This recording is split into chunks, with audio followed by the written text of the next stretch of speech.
Welcome to the Rotary Club of Greater Huntsville. This first week in September, September 2nd, Rotary Club meeting. We have a great program today, so I'm looking forward to our presenter today.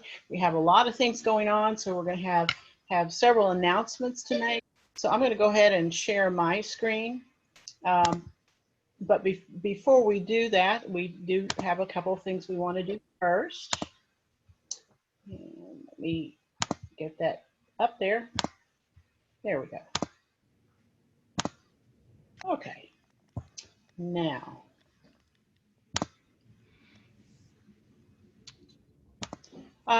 as we always do when we open our Rotary Club meetings, we have our pledge and we do our prayer.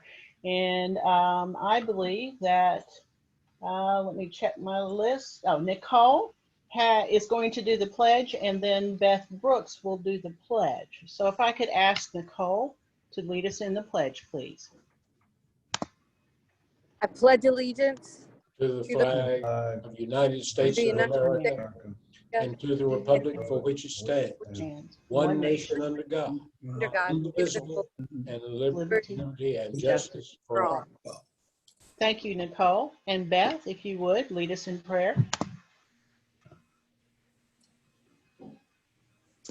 Thank you, Elizabeth. Please bow your heads. Dear Lord, we ask you to bless our club each and every night and to keep in thy shining light. Bless our thoughts, our every task, and keep them pure and ever steadfast. Grant us love and peace of mind and keep our faith in all mankind. Amen.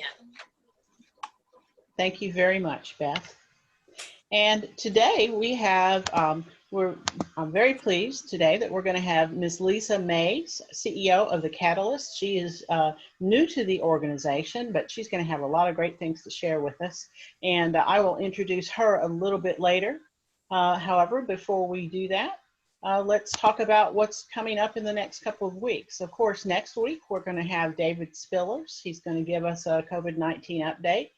And I hope it's good news, certainly. And then Brian Walker, he's the manager of landscape management at the City of Huntsville. He'll be with us on the 16th. Kathy Miller will then be the next week, the Community Impact Director of United Way of Madison County. And rounding out the month, we'll have Brandon Johnson speaking on Connecting for Influence. So I look forward to all of those. All right. I'd also like, this being the first of the month, we also like to recognize our birthdays and also our member anniversaries. So the birthdays this month, we have Doc Watson, we have Harry Perrier, we have Ed Stone, Andy Trice, Lisa Abbott, Joanne Perez, and Wendy Kirk. Happy birthday to all of you. We hope you have a great birthday month. And then we also have several member anniversaries: Bob Darnall, Mary Grace Evans, Dick Fisher, Deborah Hill, Chris Kern, Nicole Kuhlman, Andy Saja, Jack Simon, Cheryl Smith, Ora Lee Tyson, and Ernie Young. So wonderful. Happy anniversary to you and for being such loyal, supportive Rotarians. I appreciate it very much. This club is a wonderful club and we have a lot of great members, and I of course I might be a little prejudiced in saying that because, you know, part of the club, but I think we do, certainly. All right. There are a number of things that we want to, I need to announce to you. And Cheryl, I will ask you to jump in if you don't mind to talk about the Jumpstart Read for the Record program, if you can do that. Okay. They are still going to have Jumpstart, and I'm very excited. We will have a representative on the committee planning this year. Ms. Hill has agreed, since she works with all the Title I schools through the school system, to sit in on those meetings to make sure we are in compliance with what the schools are asking. But it's obviously likely going to be a virtual event. So we're really waiting for more instructions from the committee, but we do need to start planning ahead I sent the date to Elizabeth, and I think it's late October. Elizabeth, do you have that? Is it October 29th? I'm doing it by Well, I memory. didn't see a date in that particular email. You said that you were waiting, still Okay. waiting on a date. Okay, I do have, I think it's like October 29th time Oh, frame. okay. And Okay. if you are interested in participating this year, if you will email me, csmith@ucphuntsville.org, and I'll have Jim maybe send out something to the club to reply to. But if you are interested in either serving on the committee with Deborah, or if you want to read a book to the children, I'll help you with the recording if you need that assistance through Zoom, or if you can just do that on your own. We will give out instructions closer to time. I just need to kind of get an idea of how many might be willing to do that at this point. Okay. All right. Thank you, Cheryl.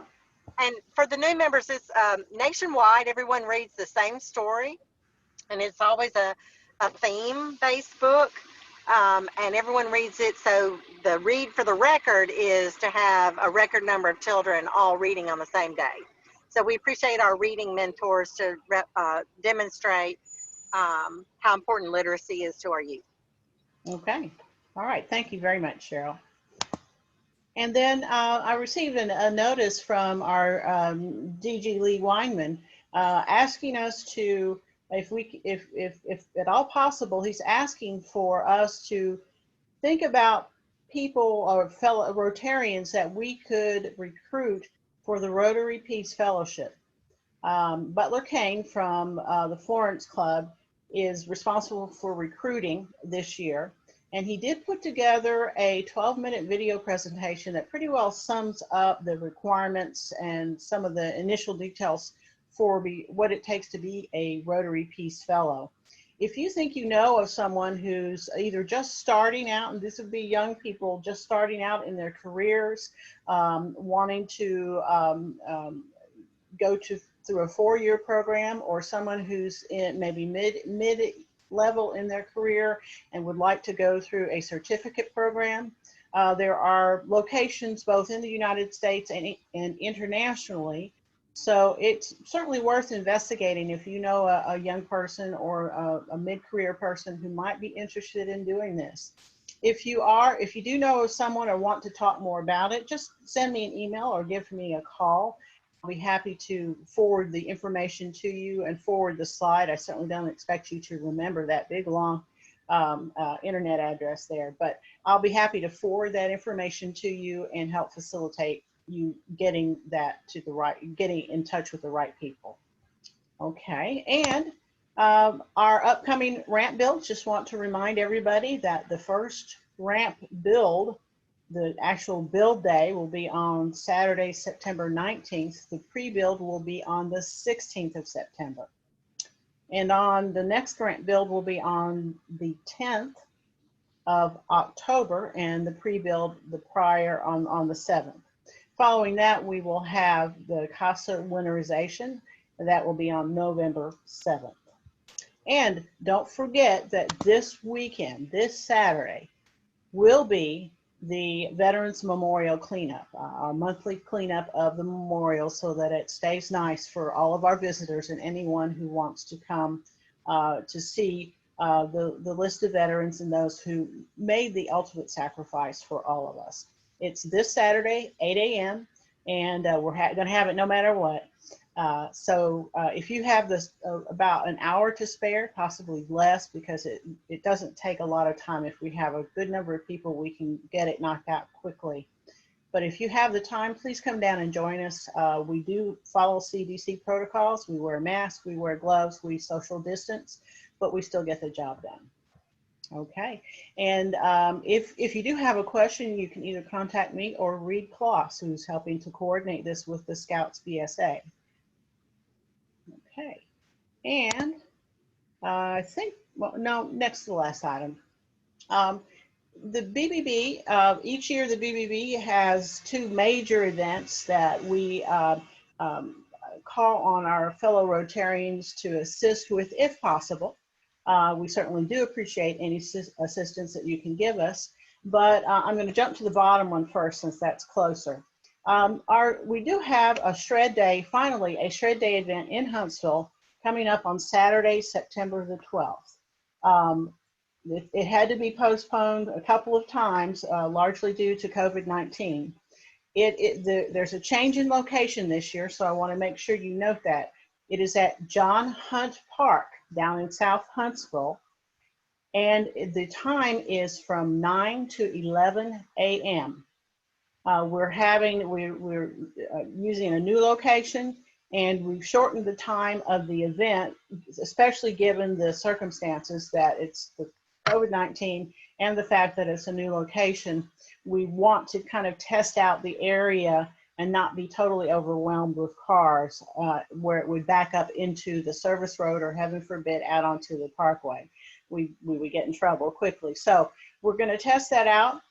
We would, if you're able to volunteer, if you would please contact Chuck Adams. He's going to gather the list of volunteers together for me and let me know who will be attending from our Rotary Club.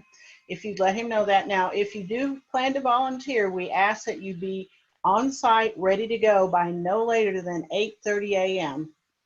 So that we can kind of do a brief overview for all the volunteers and get everybody set up for a 9 a.m. start of the event. Because once the event starts, the cars are just going to come through nonstop until we have to shut down at 11 a.m. So if you can, please contact Chuck, and he'll get you down on the volunteer list.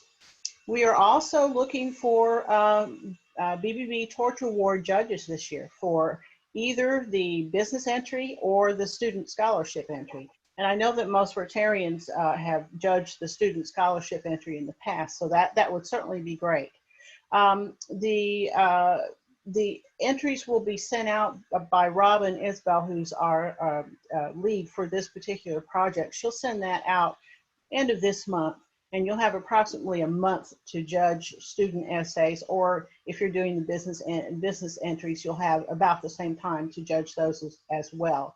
If you're interested in being a judge, and I've gotten responses from several Rotarians already, but if you haven't contacted me already and would like to be a judge, please let me know. I'll be happy to put you down on the list, and then I will forward your name to Robin, who will then follow up with further details for you, because she has all the dates and everything you'll need to know in order to be a judge.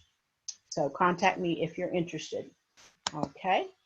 And now just a review of our Rotarians in action. I know you've certainly seen these in the past, but these are great action photos, so I thought I'd show them again. This is the last rent bill that was done about maybe 3 weeks ago now.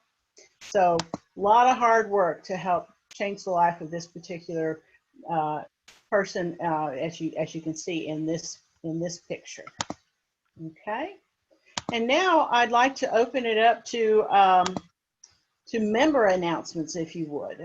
Do we have any guests that we would like to introduce today, or any member announcements, or happy thoughts or happy situations that you'd like to share with the club? Nobody has any. Melissa, I think, was getting ready to talk. Let's start with Melissa, and then we'll go on to the next person. I just wanted to say that I heard from George Laszlo yesterday, and he is making good recovery from his stroke. He sounded great. He's on a bunch of medications, as you could imagine, and he's still taking physical therapy. But I was delighted to talk with him, and we'll follow up with him in the next weeks. So he's got a long haul, but yes, he sounds good. All right. Thank you very much for sharing that with us. I appreciate that. I know that we've all been concerned about George. And did we have someone else that wanted to share something? Yes, ma'am. Yes. This is Reed Kloss. I just want to tell you my good news. My kids were accepted into the Alabama School for Cyber Technology and Engineering. Wow. It's a statewide magnet school. It's a really big honor for them. Proud Daddy-O here to be able to announce that. And along those lines, they are looking for a donation of fishing lures. So Okay. if anybody's got any old fishing lures hanging around, they have a after-school fishing program in that school as a alternate activity, as a choice. And so they are in need of some old fishing lures if anybody has any. Okay. All right. Thank you very much. And yeah, that's a great accomplishment. Give your kids our best. Tell them congratulations. That's a really great. Thank you so much. Okay. All right. Any other announcements? Elizabeth. Charles. Withers. The schools actually has a fishing club that meets on Wednesdays. Reed didn't say that, but my youngest stepson goes as well. So they would appreciate any donations of fishing equipment, fishing lures. So well, wonderful. He's in the fishing club and very excited about that. So I too am a proud stepfather.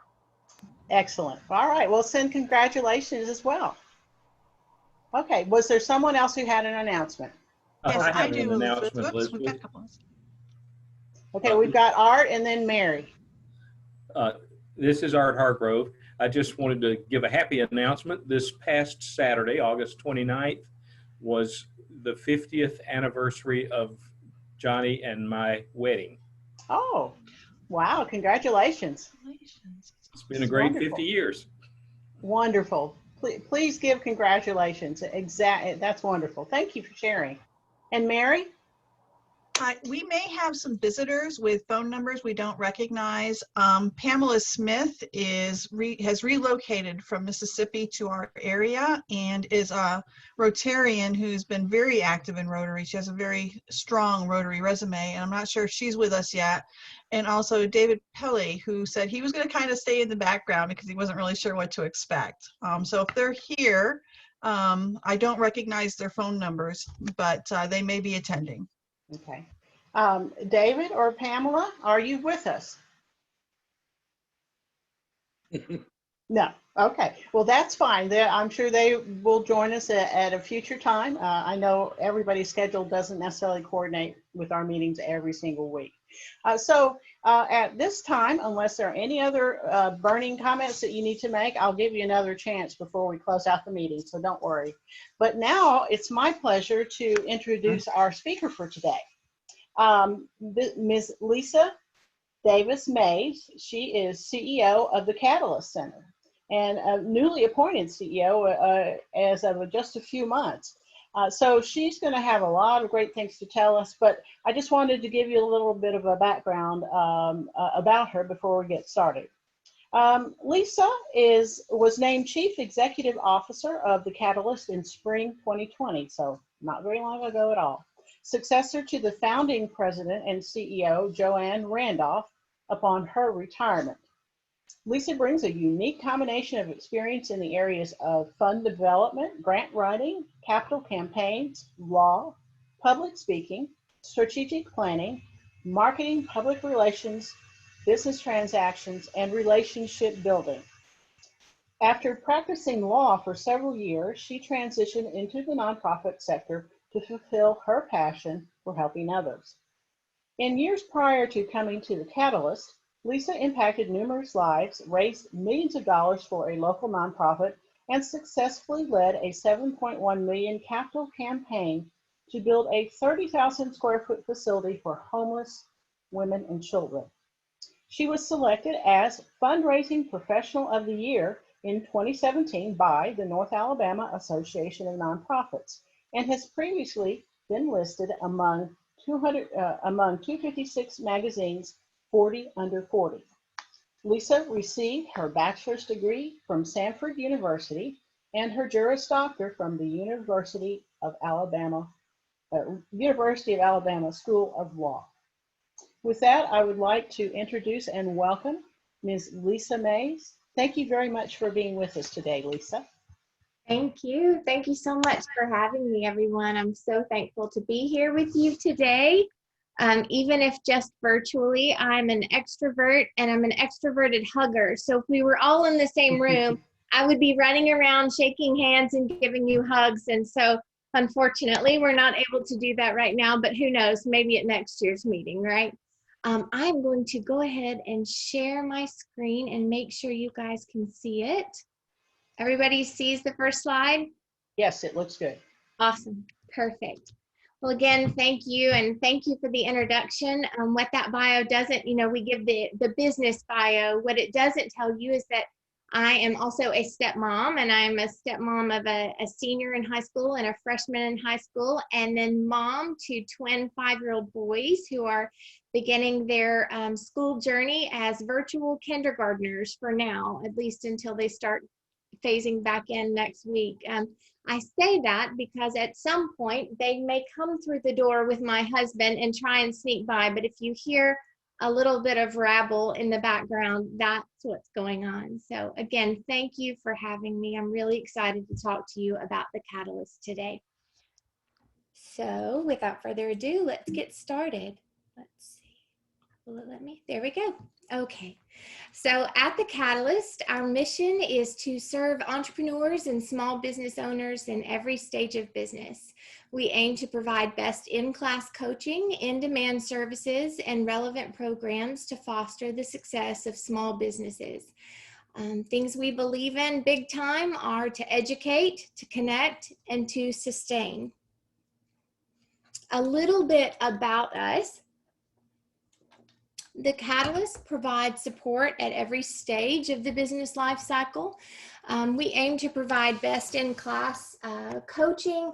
We want to serve as a driver for economic growth and for job creation in this area by providing support for these entrepreneurs and business owners at every stage of the cycle, from the concept to the creation of the business plan to the growth of that, to the commercialization of that company, to the end cycle of the life of that business, whether that be transitioning ownership or sale of the business or dissolution. And so we want to make sure that we are helping at every single stage of that business life cycle.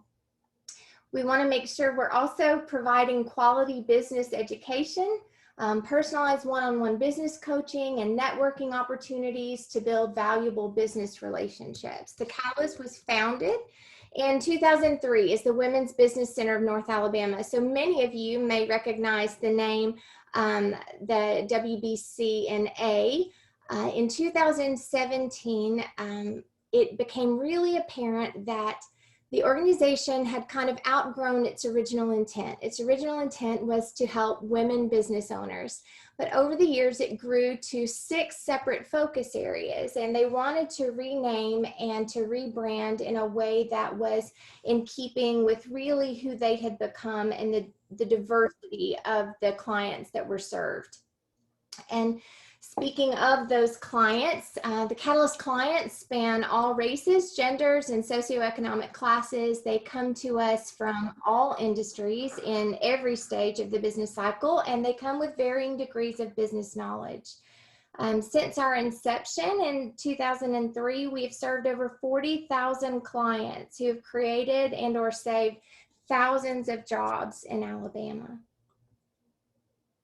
Our funding as a 501c3, we receive our funding, our primary funding comes from a set of cooperative agreements with the SBA, which include our Women's Business Center grant, which we've received annually since 2003, a 7J Technical and Management Assistance Grant. In 2019, we were awarded that to help individuals and small businesses in socioeconomically disadvantaged areas, to help them get access to the same tools for success that others would have access to as small businesses. And that grant amount is $1.75 million, and it's given out over 5 years.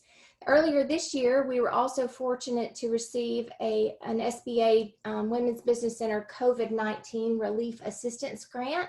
That was for $420,000, and its intent is to provide services to small businesses in our area and in our state and now across the nation. And I'll talk a little bit more about that in just a few minutes. Our other sources of funding are program revenue from membership fees and workshop fees.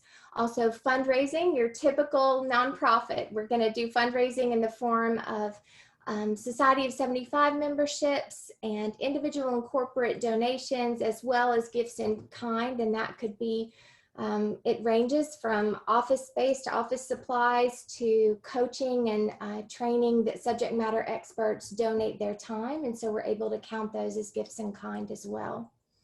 So I am really, really excited to tell you about the Catalyst, about all the amazing things that are happening at the Catalyst. But first, I thought it would be best to hear from a few of our favorite entrepreneurs. These are some of our 2019 Entrepreneur Awards winners.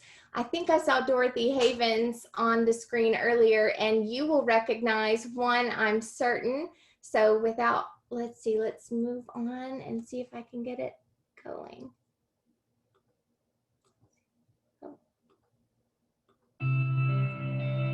Can you hear it okay?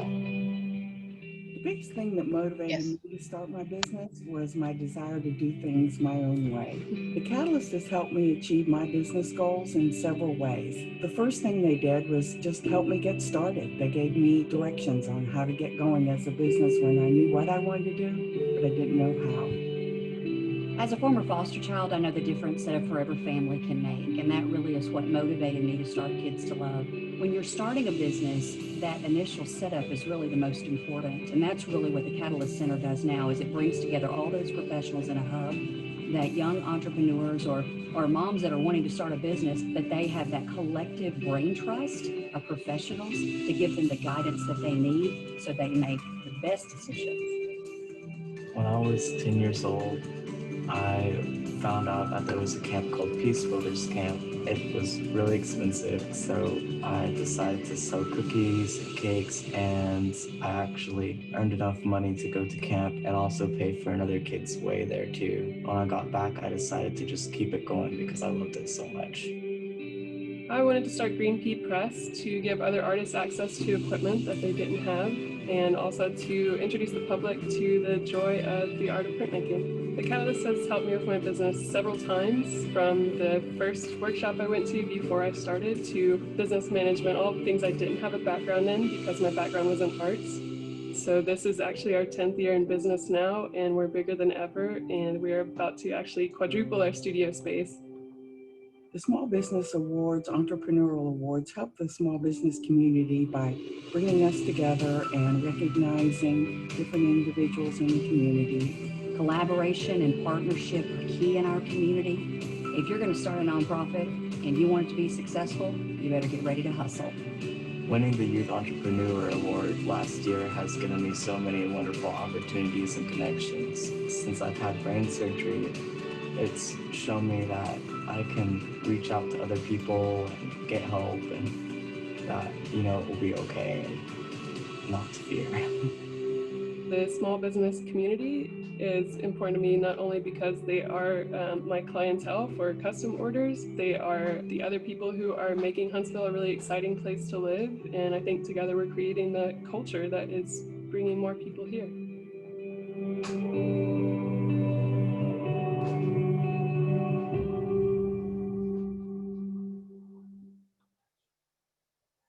It's pretty great stuff, right?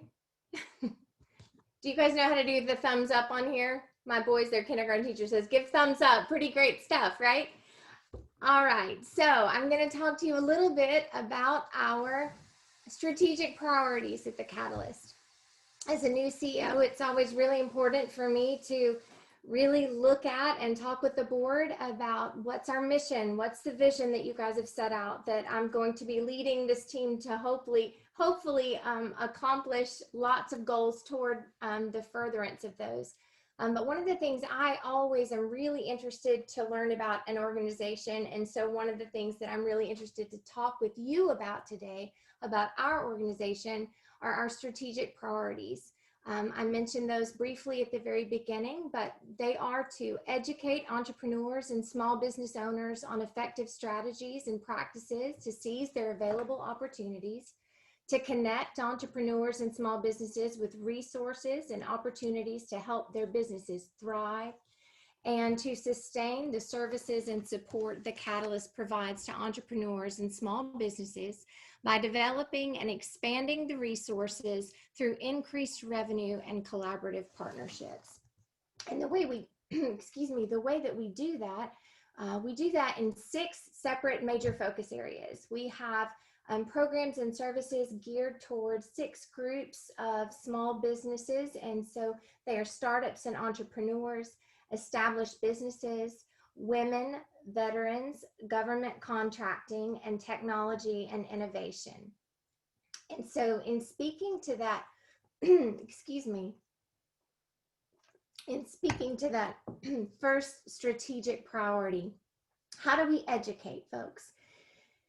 And that the way we do that is we have lots of business workshops, we have one-on-one coaching, we have courses, engage in entrepreneurship. It is anybody who wants to start a business can come to us, and we are going to basically walk them through all the foundational blocks that they need to put in place to get that business off the ground, get that venture going, make their dreams come true, right? We want to take steps towards making dreams come true. At the Catalyst, we are privileged to be able to help make dreams come true every single day. We have business workshops on areas like business planning, marketing, accounting, financial resiliency. We also have an entire arm on government contracting, on how to help folks that are wanting to start a business, whether it is a certified women-owned small business, or a certified veteran-owned small business, or service-disabled veteran-owned small business. We help individuals get the certifications they need to be able to qualify for those set-asides, and then help them with things like their capability statements, their proposals, their pitch, their business development, so that they can get in front of those contracting officers and get those first contracts and kind of move their way up the chain in the government contracting world. We've recently introduced a government contracting credentials series, and that again is for a lot of our GovCon folks, and it offers a little bit more in-depth look at specific areas within the GovCon realm, and it's we use subject matter experts that are nationally known. We've got, so we'll talk to them about GovCon accounting, capability statements, proposal management, BD again, CMMC, ISO certifications, and so many other areas. And so once they attain a certain number of hours within this series, they are able to get a level 1 badge, and then we have a level 2 badge, and we're currently getting ready to roll out a level 3 for the more advanced overachievers in the group. We also offer one-on-one business coaching. We utilize subject matter experts and professionals in our community that provide just expertise in a variety of areas, so that we can, so when someone is coming through, a small business is coming through, and they're saying, okay, you know what, I need some help with marketing, or I'm starting a nonprofit and I need some help with fundraising. Well, I would probably jump in on that one because I have a lot of fundraising background, but we also have a CPA on our staff, and we have attorneys on our board, and we have different groups that can offer very specialized coaching to these folks that are trying to build their business and grow them to, again, make those dreams come true, right?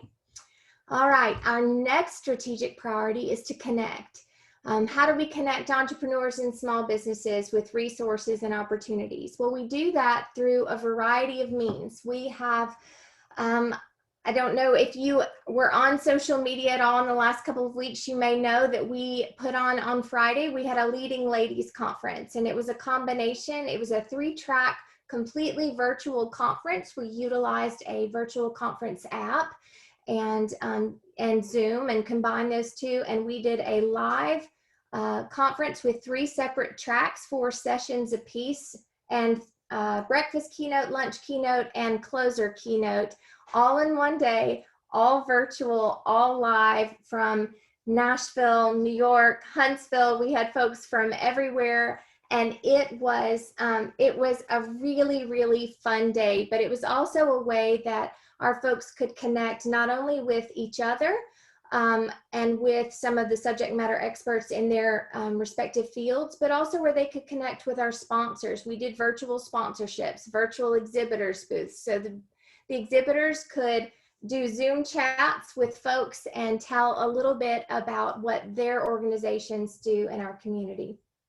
We also have things like the HubZone Accelerator, Workforce Now, the Veterans Accelerator, Empowered, that's a military spouses group. We've done virtual matchmaking. We're doing virtual networking events. We have our annual Entrepreneur Awards, and we have a Mompreneurs support group that kind of helps moms that are wanting to do that side hustle on the side in addition to being a mom and raising children. And so just to give a little bit of detail on what goes into just one of these, tomorrow we have a day set aside that is all about our HubZone companies. And for those of you that may not know, HubZone companies are businesses that are located in historically underutilized business zones. And so what we want to do is we want to take those HubZone companies and help them with government contract training, proposal coaching, matchmaking,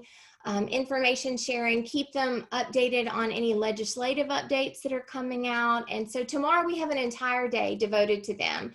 We're going to start the day with our HubZone quarterly accelerator meeting. And that is going to have nationally known speakers. The director and the associate director for all of SBA's HubZone programs will be there from DC. We're going to follow that with a virtual matchmaking event that'll include primes and government agencies from across the country. And many of those, these companies would not ever really have a chance to get in front of. So that is a really great opportunity for them. And it's going to end with a special training event by a nationally recognized speaker to teach HubZone companies specifically how to approach and talk with a government contracting officer, which sounds like an easy thing, but I've never done GovCon, but I am told it is not as simple as it sounds. So Workforce Now, we take potential HubZone employees in the community and connect them with potential opportunities at HubZone companies locally through job fairs and other collaborative partnerships with local HBCUs. And so that's just one. That's just the HubZone Accelerator. So you can see all of these different things. You've got the Mompreneurs group trying to help those moms, and I mentioned that earlier, but the Empowered is a new group that we've just rolled out. We realized we had a Veterans Accelerator group, but with the mompreneurs, military spouses, often if they're wanting to do something on the side, if they're wanting to do a business venture, it has to be set up on a model that is mobile, because they're often being restationed, their husband might be, or their spouse might be being deployed. And so they need to be able to have some flexibility there. And so we wanted to create something that not only provided them with the training that they need, but also provided a bit of a support system for them with other military spouses that are trying to do those same things to generate extra income for their families. Let's see. All right. Okay, so sustain. The third collective strategic goal for us is to sustain. And we want to sustain what we're doing and the support we're able to give to the entrepreneurial ecosystem in our area through increasing our revenue, expanding our programs, and increasing our number of collaborative partnerships. Just a few of our collaborative partnerships are, you can see here, we partner with Innovate for the Innovate Huntsville Week initiative. That's when we have our Entrepreneur Awards. We also created a CIBR STTR Summit and brought in some nationally recognized folks to speak to those GovCon folks that are interested in going in on that. We've just recently submitted our Standards for Excellence accreditation package. That is a big jump for any nonprofit, anybody on here that's involved in, on the board of a nonprofit that's gone through this will tell you it is harrowing. But we're really excited to be able to participate in the Community Foundation's cohorts group for that with other nonprofits that are seeking that same accreditation. We have partnerships with the Women's Economic Development Council, Women in Defense, Christian Women's Job Corps. We currently work with the Volunteers in Service to America, the AmeriCorps Vista program. It's the Domestic Peace Corps program. And so over the years, we've utilized over 20 of these vistas, and that's just, I guess, in the last few years. And so we use them to support a lot of our programs, and our program has actually, our Vista program has been so successful that AmeriCorps reached out this year to see if we want to help manage vistas for other area nonprofits. And so we've actually been in talks with several other nonprofits here in town to really work on getting some benefit to them of these vistas, because they really have been great for us. You can see some of the other partnerships that we're proud of, that we're proud to be a part of. I saw Joe Newberry on here. We have a great partnership and relationship with Redstone Federal Credit Union, and we help provide financial literacy and training to individuals that are seeking business assistance microloans. And so there's so many folks in this community. Our community is full of organizations that do amazing things every day. And I am a big believer in collaboration over competition. I believe that when we can all get together and do more, better for the people of our community, we're all winning, because a high tide really does raise all ships. So one of the really exciting partnerships that we just announced last week, actually, is a new partnership with the Junior League of Huntsville.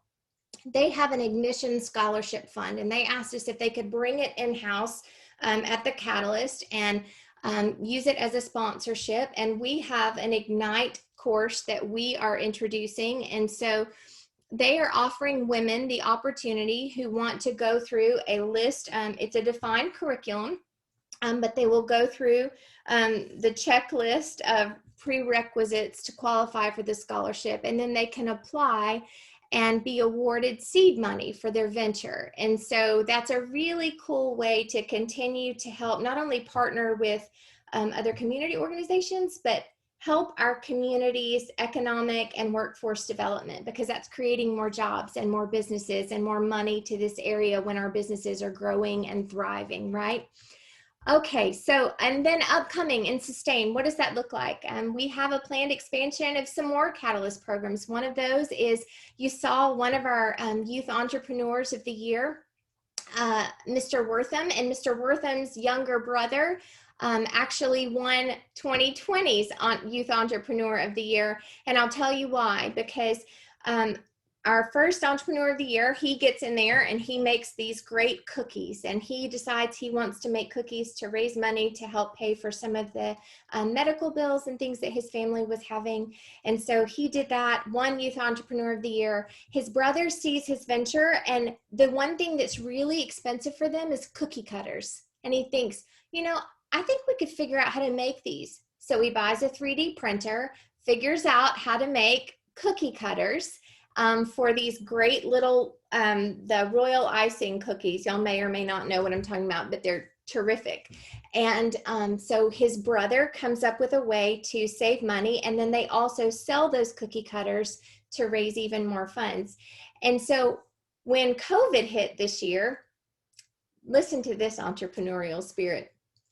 The brother that is making the cookie cutters with the 3D printer decides that he needs to halt his production because he's seeing that there is a desperate need for medical face shields.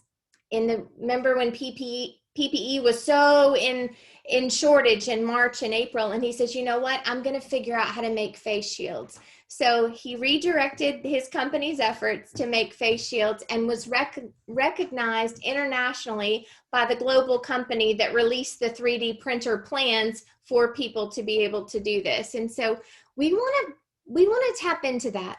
Huntsville has an amazing up and coming group that they're world changers. I think, you know, I heard there are 3 students whose dad and stepdad are super proud of them, and for great reason, for being at the magnet school. And we want to really partner with some of these organizations and help really develop and shape that so that they have an even brighter future ahead and give them the tools that they need to be successful as young entrepreneurs.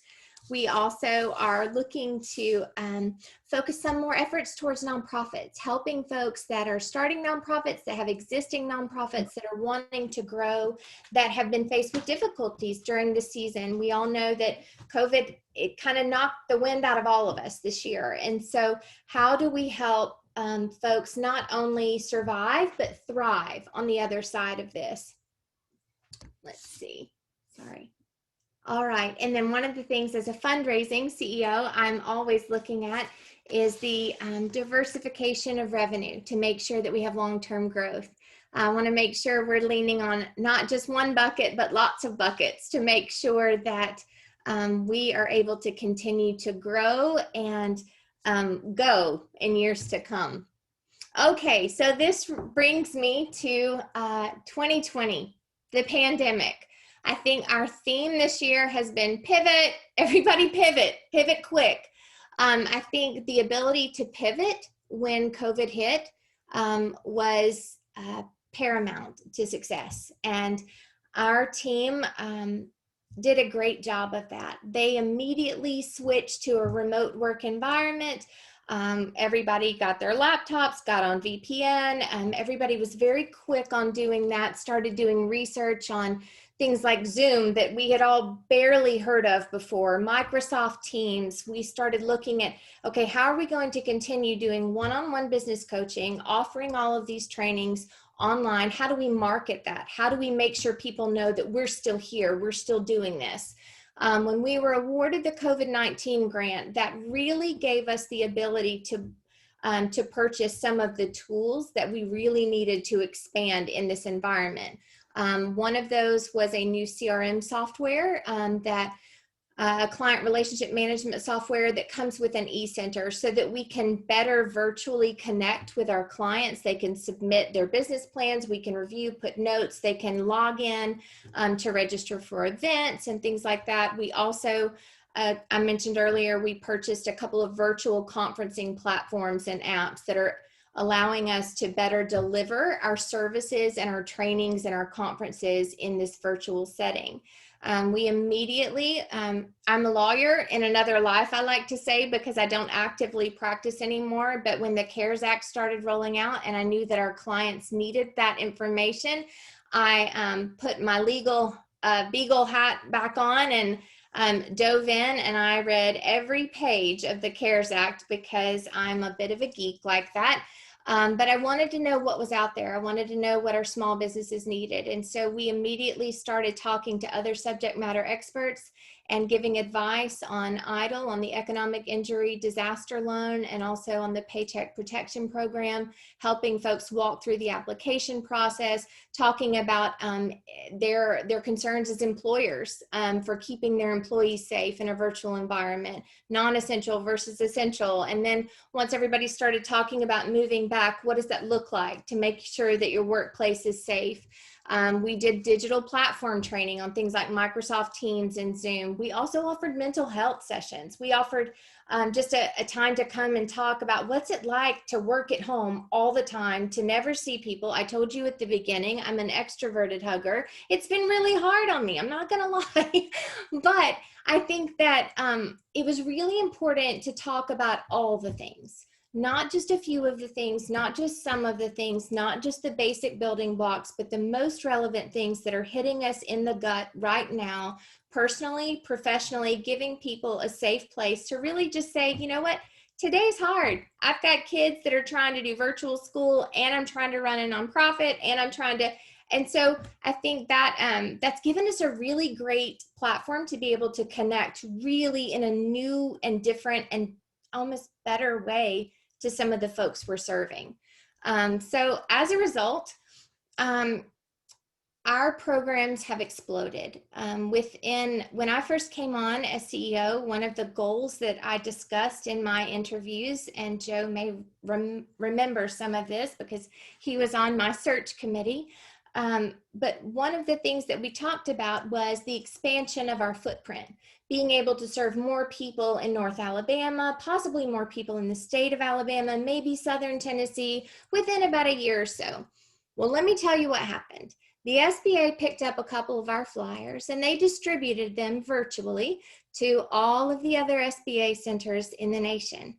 And so in a matter of about 48 hours, the second week we were live virtually, we became a national organization. We started seeing people from Oregon and Washington and California and Texas and New York and Delaware and Canada and Mexico, to where a few weeks ago, we started realizing it was going beyond that. We get woken up in the middle of the night at 2 a.m. With a ding because someone's trying to get onto the Zoom meeting scheduled for the next day, but they're in India, so they've messed up the time change. We have American-based businesses in Afghanistan that are logging in. The virtual setting has really been an unexpected catalyst for explosive growth, if you will. With that has come some national recognition.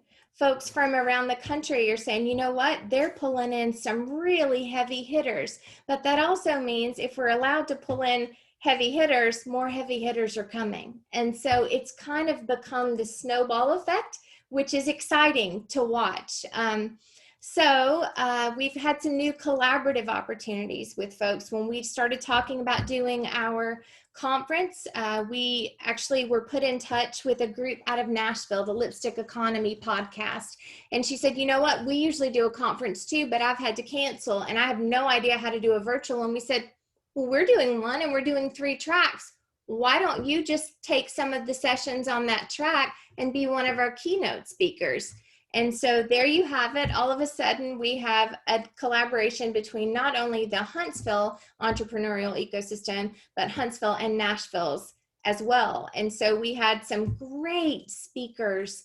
The VP of marketing for Gugu Clusters, which is based out of Nashville, was terrific, talking about branding and marketing and partnerships that are unexpected, and talked to us about this newfangled trend in marketing using social media influencers. If you haven't heard about it, look it up. It is fascinating that these kids are making so much money just posting pictures of themselves on social media using other people's products.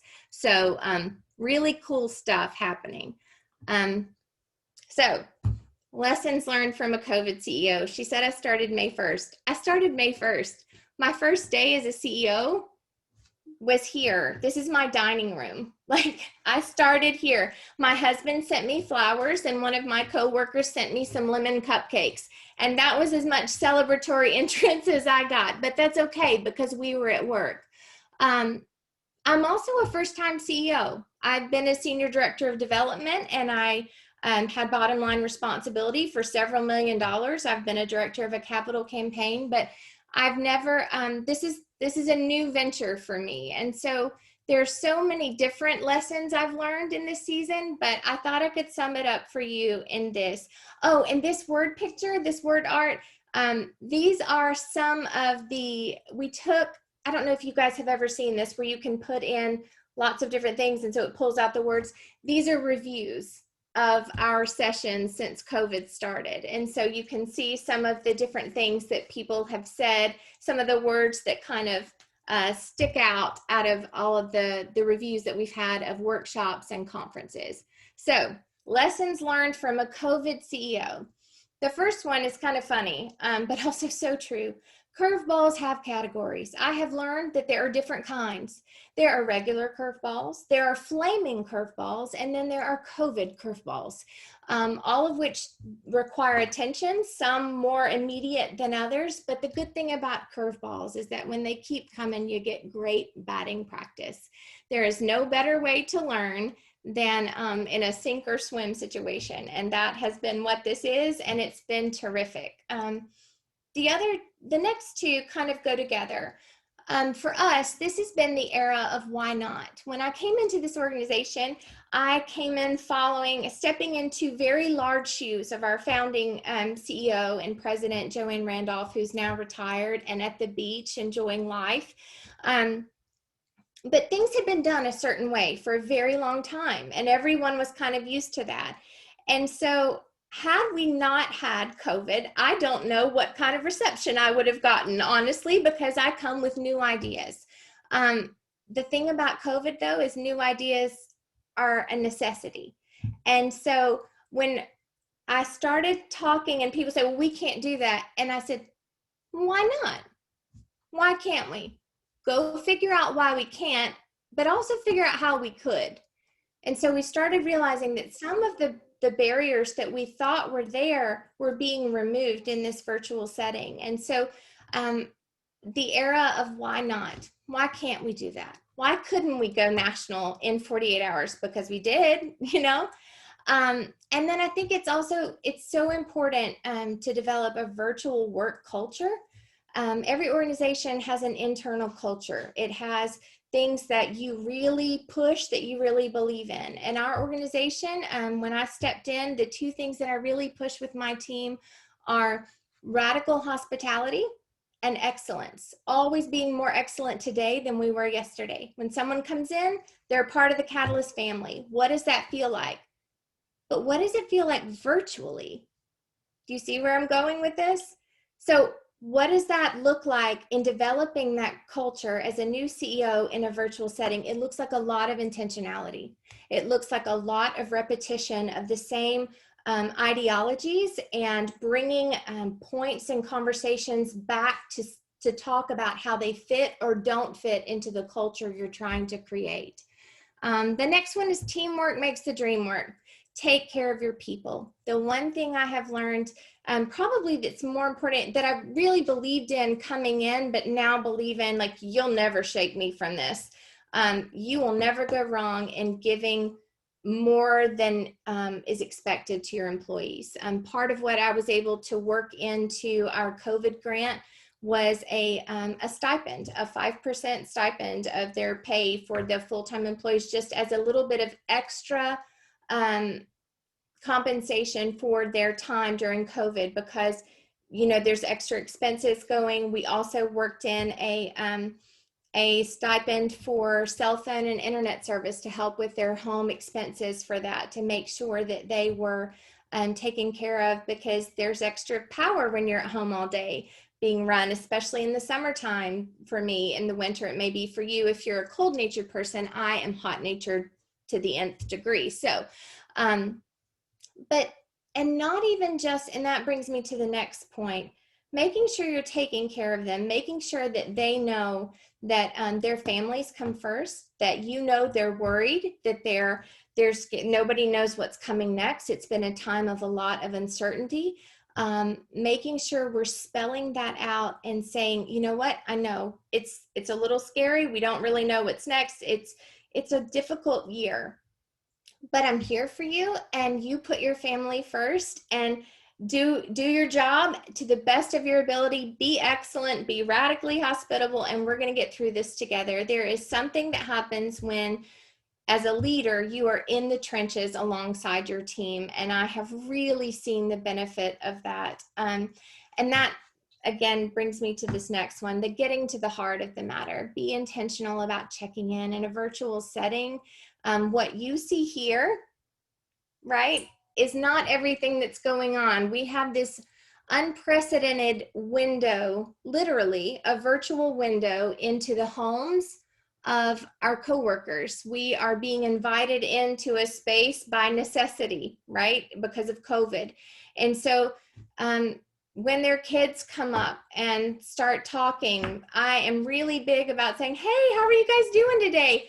Make it a part of it. And there's a loyalty and a trust in a team that builds in those situations. I'm not shying away from it, just being real, being authentic, and giving a lot of grace. And then the final one for me, it's a life motto for me, but always, always, always look for the good. It is so easy in this time for our teams, for our clients, for our folks to get burdened and weighed down by the heaviness of this season. But if we can encourage people to always look for the good, because there is always good to be found, and to choose joy in these moments, and not even just to always look for the good, but look for the opportunities, look for those moments. There are some shining moments to be had in this season if we will look for them. And I believe that not only on an individual level or an organizational level, I believe it at our community level, I believe it at our state level, I believe it at our nation's level, I believe it as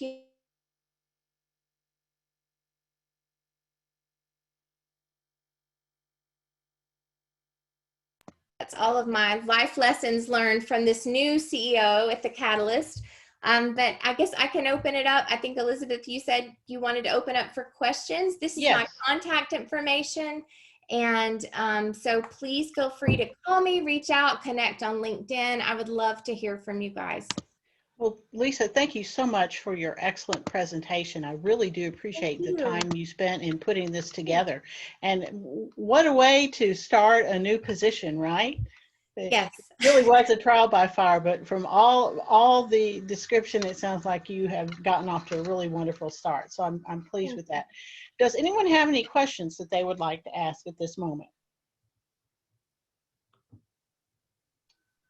My group starts off a little bit shy. I do have one. You guys are so quiet. I do have a quick question. I know you're looking at developing more partnerships. Have you given thought to partnering with some of the, as was described before, about the students in the magnet schools, and like we partner with Jemison for their robotics team and helping the young people there. And I'm sure I would bet there's at least one of those young people in there who is going to be a budding entrepreneur. Have you given that consideration? Yes, that arm of this program is really, it's in its infancy, but we're starting to have those conversations to work towards that. And I would be thrilled to talk with you guys about your partnership with Jemison and to see what we might be able to do to step in and partner with them as well. And just offer some more expanded, to just expand upon what they're already doing. We just want to help. We just want to help foster some more, just some more training and inspiration to these young entrepreneurs.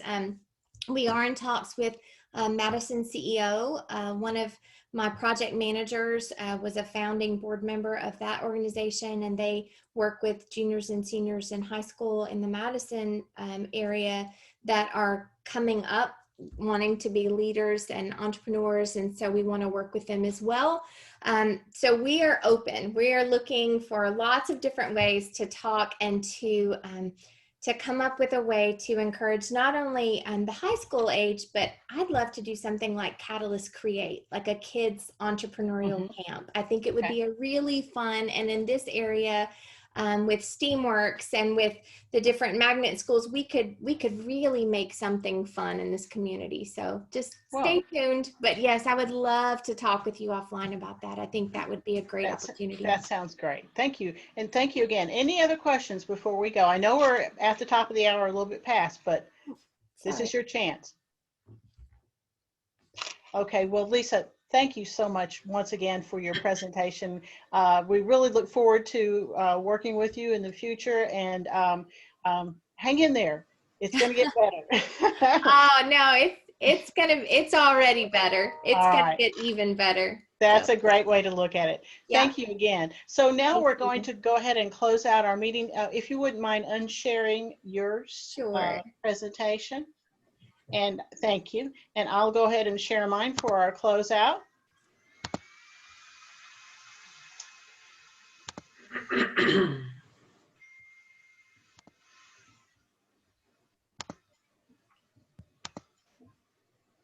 There we go.